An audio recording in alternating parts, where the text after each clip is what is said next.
জয় গুরু। নমস্কার সবাইকে। আশা করছি গুরুর কৃপায় সবাই ভালো আছেন, সবাই ভালো থাকেন। সে আশায় ব্যক্ত করি। সেই সাথে আমার জন্য একটু আশীর্বাদ করবেন, গুরু যেন আমার এই স্থূলদেহকে এই দেহলয় হওয়ার পূর্ব মুহূর্ত পর্যন্ত ভালো রাখে। আর একটা বিষয়, প্রতিনিয়ত আপনারা আমাকে উৎসাহ দিয়ে যান ভিডিও দেওয়ার জন্য, তাই ভিডিও দেওয়া পরে যারা আমার চ্যানেলে আমার দীর্ঘদিন যাবত আমার সাথে জুড়ে আছেন, আপনাদের কাছে আমি কৃতজ্ঞ, এবং যারা নতুন আসছেন আপনাদের কাছেও কৃতজ্ঞ। দেখুন, আমি চ্যানেল চালাই কখনো কোনো কোথাও বলিনি মনে হয় যে এটা সাবস্ক্রাইব করুন, এটা আমার বলার প্রয়োজন পড়ে না। এটা যাদের প্রয়োজন মনে হয় যে না সাবস্ক্রাইব করা প্রয়োজন তারা করবে, এটা আমি বলিনি। আমাকে একজন কমেন্টস করেছেন, আপনি তো কখনোই কোনো ভিডিওতে বলেন না সাবস্ক্রাইব করেন না, এটা বলবো কেন? আমাকে বলতে বলা হলো যে সাবস্ক্রাইব করেন, এটা বলে না, এটা বলেন না, এটা বলবো কেন? এটা যার যার ব্যক্তিগত ব্যাপার, সাবস্ক্রাইব সে করবে কি করবে না। যাই হোক, আপনারা জানেন যে আমার লাইভ ক্লাস চলছে, আমি প্রতি ভিডিও দিয়ে বলি, কারণ ওইটাই এখন ফার্স্ট প্রায়োরিটি। সেই লাইভ ক্লাসে সহজে বিজ্ঞান মানে দম সাধনা, ডাইমেনশন মানে চক্র সাধনা, যন্ত্রতন্ত্র, হায়ার মেডিটেশন যেখানে শ্রীবিদ্যা এবং ক্রিয়াযোগ আছে। তো যারাই এই বিষয়ে ক্লাস করতে চান, শিখতে চান, লাইভে শিখতে চান, আমার সাথে যোগাযোগ করে নেবেন। ডেসক্রিপশনে নাম্বার দেওয়া আছে, ফেসবুক পেজের লিঙ্কও আছে, সেখান থেকে উঠিয়ে আমার সাথে যোগাযোগ করে নেবেন। তো মূল টপিকে চলে যায়। আজকের যে বিষয়টা হলো, এখন মানে অ্যাস্ট্রোলজির বিষয়ে বেশ কিছু জিনিস দেওয়া প্রয়োজন পড়েছে, কারণ অনেকেই অনেক বিষয়ে কোশ্চেন করে এবং অথেন্টিক জিনিসগুলো চায়। সেই অথেন্টিক জিনিস চেষ্টা করি দেওয়ার জন্য, যেটা মানুষের কল্যাণে আসে।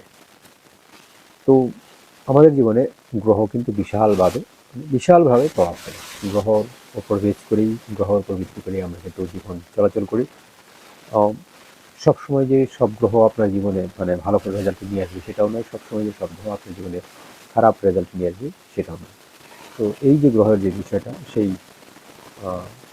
মানে কখন কোন গ্রহে আপনি প্রভাবিত হয়েছেন সেটা কিন্তু এমনি এমনি বোঝা যায় না। এমনি এমনি বোঝা যায় না। আপনার গ্রহের আপনার যে দৈনন্দিন জীবন বা আপনার যে শারীরিক যদি কোনো সমস্যা থাকে, দৈনন্দিন জীবনে যদি কোনো সমস্যা থাকে, ফিনান্সিয়াল কোনো সমস্যা থাকে, প্যারেন্টসের সাথে যদি কোনো সমস্যা থাকে, বা চাইল্ডের সাথে যদি কখনো কোনো সমস্যা থাকে, ফ্রেন্ডসের সাথে কখনো কোনো সমস্যা থাকে, এই যে বিভিন্ন ধরনের আপনার প্রপার্টি রিলেটেড যদি কোনো সমস্যা থাকে, এই যে বিষয় ওয়াইফ বা হাজবেন্ডের সাথে যে যদি কোনো ধরনের সমস্যা, এই যে বিষয় বিভিন্ন ধরনের সমস্যা, এটা কিন্তু আমাদের যখন কুণ্ডলিনী বানানো হয়, মানে জন্মকুণ্ডলিনী জন্ম ছক যখন তৈরি করা হয়, তখন কিন্তু এই যে বিভিন্ন ঘর আছে, বিভিন্ন ঘরে কিন্তু বিভিন্ন গ্রহ আছে, সেই বিভিন্ন গ্রহে কিন্তু এই সমস্ত ক্রিয়াগুলো পড়ে। কোন ঘরের কাজ কি সেটা যারা অ্যাস্ট্রোলজি মানে যারা অ্যাস্ট্রোলজার, সেটা কিন্তু তারা বুঝিয়ে দেয় যখন আপনারা জন্মকুণ্ডলী করে, যে এই ঘরের আপনার এই সমস্যা, এই ঘরের আপনার এই সমস্যা, একে অ্যাটাক করেছে, একে সিঁড়ি দিয়েছে, মানে এই ধরনের বিষয় আদি সেগুলো আপনারা জানেন। তো প্রথমত আপনি আপনার কুণ্ডলিটা বানিয়ে নিন, বানিয়ে দেখে নিন যে আপনার কুণ্ডলির মূলত প্রবলেমটা কোথায়, আপনার কুণ্ডলিতে প্রবলেমটা কোথায়, সেটা জেনে তারপরে আপনি না জেনে ওষুধ খেলে তো লাভ নেই। আপনাকে আগে এক্স রে করতে হবে, এমআরআই করতে হবে। এক্স রে এমআরআই করে আপনি আপনার রোগটা ধরে তারপর কিন্তু আপনাকে ডাক্তার মেডিসিন দেবে, তখনই কিন্তু কাজটা হবে। তো প্রথমত বুঝে নিন যে আপনার কোন গ্রহের সমস্যা। সেটা বোঝার জন্য আপনি একটা ভালো অ্যাস্ট্রোলজার দিয়ে একটা জন্মকুণ্ডলী বানিয়ে নিন। জন্মকুণ্ডলী বানিয়ে আপনি যদি এমনিতেও আপনি বিভিন্ন ধরনের সফটওয়্যার আছে, আপনি জন্মকুণ্ডলী বানাতে পারেন, বাট সেক্ষেত্রে আপনি বুঝতে পারবেন না। ঠিক আছে, সেক্ষেত্রে আপনি হালকা পাতলা বুঝতে পারেন, বাট অ্যাস্ট্রোলজার দিয়ে বানালে তারা তো এটা বিষয়ে বিশেষজ্ঞ। তো তার কাছ থেকে বানিয়ে নিন। মানে যারাই আমরা বিভিন্ন ধরনের সমস্যা থাকে জীবনে, সেটা থাকার পরে যদি ইউটিউব থেকে যে কোনো একটা জিনিস উঠিয়ে নিয়ে তার রেমেডি প্রয়োগ করি, এটা কিন্তু ঠিক না। তো জন্মকুণ্ডলী আপনি একদম সুন্দর করে বানিয়ে তারপর আপনার রোগটা ধরে আপনি একটা যে কোনো অ্যাস্ট্রোলজারের কাছে আপনি অ্যাডভাইস দিন, ঠিক আছে? তাহলে আমার মনে হয় সবচেয়ে ভালো হবে, আপনি ভালো জিনিসটা পেয়ে যাবেন। এইটা হলো মূল বিষয়। এখন ধরেন আপনি জন্মকুণ্ডলী বানালেন, জন্মছক তৈরি করেন, তৈরি করার পরবর্তী দেখলেন আপনার শুক্রের সমস্যা, শুক্রের সমস্যা। তো শুক্রের সমস্যাটা আপনি ধরলেন, কারণ শুক্র আমাদের লাক্সারিয়াস জীবন যেমন লিড করে, এটা আমরা সবাই জানি। লাক্সারিয়াস জীবন যেমন লিড করে, মানে টাকা পয়সার যে ব্যাপারটা সেটা শুক্র কন্ট্রোল করে বেশি। তো এই যে শুক্রের ব্যাপারে, যদি শুক্রের প্রবলেম হয়, শুক্রের প্রবলেম হলে আসলে মানে দারিদ্রতাটা খুবই বেশি চলে আসে জীবনে, দারিদ্রতা বেশি চলে আসে। আর শুক্রের প্রবলেম হলে সেটা কাটানোটা অনেকটা তখন কষ্ট হয়ে পড়ে। তো যদি এরকম হয়, তো আমি শুক্রের জন্য আজকে একটা অথেন্টিক জিনিস বলতেছি, যে শুক্র গ্রহকে কীভাবে আপনি আপনার অনুকূলে আনবেন ও শুক্র গ্রহের মানে ক্রোধ থেকে আপনি কীভাবে বাঁচবেন, সেই বিষয়ে আমি একটা বলবো। শুক্র বলবো, বৃহস্পতিও বলবো, থেকে শনি, রাহু, কেতু, মানে তিনটা জিনিসেরই আমি এই পাঁচটা জিনিসের আমি অথেন্টিক জিনিস বলবো, সেটা একটু শোনেন। যদি শুক্র গ্রহ আপনার পূজিত হয়, ঠিক আছে, শুক্র গ্রহ পূজিত হলে তাহলে আপনি কি করবেন?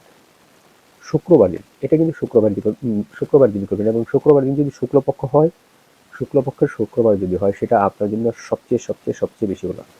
তো সরপঙ্খা গাছ আছে, সরপঙ্খা গাছের যে মূল, ঠিক আছে, সরপঙ্খা গাছের মূল, এটা আপনার আনতে হবে শুক্রবার দিন। যদি শুক্লপক্ষের শুক্রবার হয় তাহলে সবচেয়ে বেশি হয়, আমি যেটা বললাম। আনার পরে নীল কালারের যে মানে সুতো আছে, নীল কালারের সুতো, সেটা দিয়ে আপনি বেঁধে নেবেন, ঠিক আছে। সেটাতে আপনি পেঁচিয়ে নেবেন, প্রথমত এরকম পেঁচিয়ে নেবেন, নীল কালারের সুতো দিয়ে মেয়েটাকে এরকম পেঁচাবেন। প্রথমে বাঁধবেন না। পেঁচানোর পরে ওম শুক্রায় নমঃ, ঠিক আছে, এই ওম শুক্রায় নমঃ এই মন্ত্র দ্বারা আপনি 1008 বার অভিমন্ত্রিত করবেন। 1008 বার, 1008 বার অভিমন্ত্রিত করে তারপরে এটা ওই মানে যে সুতা, আপনি যে নীল রঙের সুতা দিয়ে আপনি এটা পেঁচিয়েছিলেন, সেই সুতা দিয়ে ওটা বাঁধবেন। বাঁধার পরে এটা গলায় ধারণ করবেন, ঠিক আছে। আপনার শুক্রের যে ক্রোধ, সেটা অনেক অনেক অনেক কমে যাবে, একদম অনেক কমে যাবে, ধরে নেন চলেই যাবে।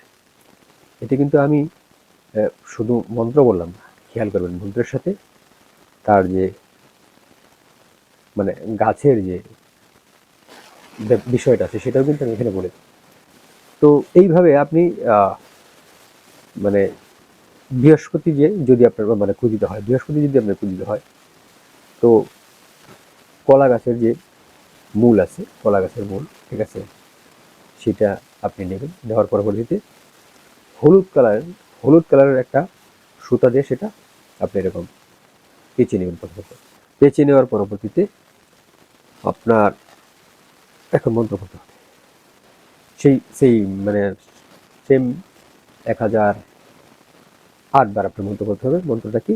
ওম বৃহস্পতি নমঃ, ঠিক আছে। এই মন্ত্র দিয়ে 1008 বার পড়ার পরবর্তী অভিমন্ত্রিত করে আপনি গলায় ধারণ করবেন।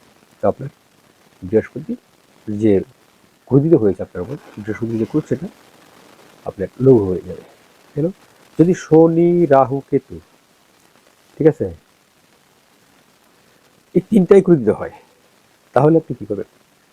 তিনটা একসাথে যদি ক্রোধিত হয়, তাহলে আপনার বিছুয়া নামের একটা গাছ আছে, সেই বিছুয়া নামের গাছের মূল নিয়ে, ঠিক আছে, তো কালা রঙের যে সুতো আছে সেটাতে পেঁচিয়ে, ঠিক আছে, সেটাতে পেঁচিয়ে তারপরে মন্ত্র বলতে হবে ওম সং শনে নমঃ। এইটা 1008 বার করে অভিমন্ত্রিত করে তারপর আপনাকে গলায় ধারণ করতে হবে সেই সুতো দিয়ে, ঠিক আছে, সেই সুতো দিয়ে। তো শনি, রাহু, কেতু অনেকেরই অনেক ক্ষেত্রে প্রবলেম থাকে। তো এই বিষয়টা, এই জিনিসটা আপনি করতে পারেন। আজকে এই পর্যন্তই। জয় গুরু, নমস্কার সবাইকে।